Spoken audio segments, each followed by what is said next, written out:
Hey, what's going on? You know who it is. You know what it is. All right, you guys, peep game. So, Oscar De La Hoya yesterday, basically, he was on social media. He was basically trying to lay out the so-called terms and demands on what it would take to arrange a showdown between Tank Davis and Ryan Garcia.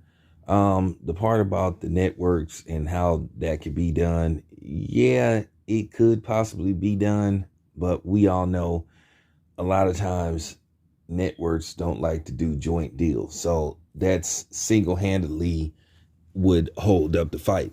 And then here's the thing, you have to be truthful about Ryan Garcia. Ryan Garcia, based off his attendance numbers, and then will DAZN release what Ryan Garcia's his views were, his streaming views were, and then basically among other things, because it comes across as Golden Boy is making unreasonable demands.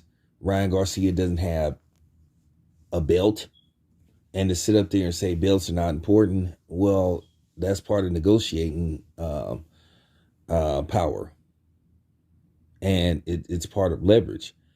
And to be honest with you, Ryan Garcia, when you think about it, to be truthful, at this point, he brings nothing to the table.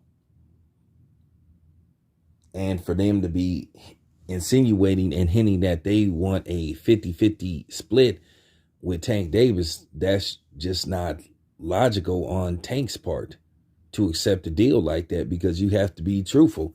Like I said, this isn't Crawford versus Spence, okay, where you have both fighters that have established themselves to get to the point to where you can have where we are now with them basically trying to determine who gets what. Ryan Garcia technically doesn't bring nothing to the table but his name.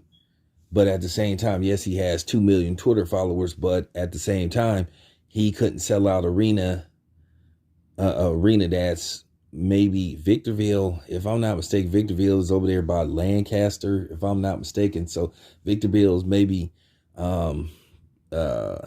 between 50 and 60 miles away from Los Angeles. I could be wrong, give or take 10, 15, 20 miles, if I'm not mistaken. So he is from that area, and he barely could get, according to these numbers, if you believe these numbers, that he barely could get 10 to 11,000 up in the crypto center, which many people believe, and from what I was told, it was not 11,000 people at that fight. So you have to be realistic.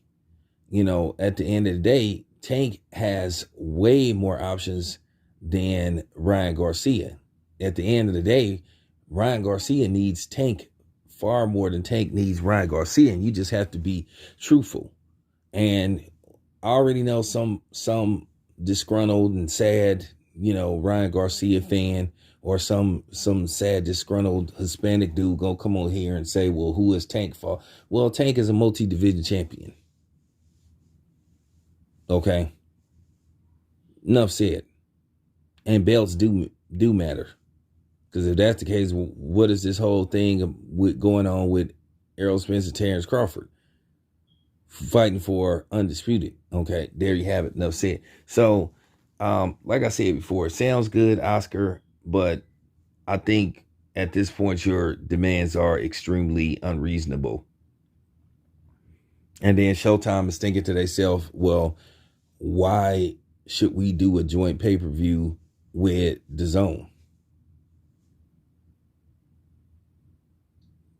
At the end of the day, for this fight to happen, if they really serious about this happening, like I said, they would have to probably would have to do a bid.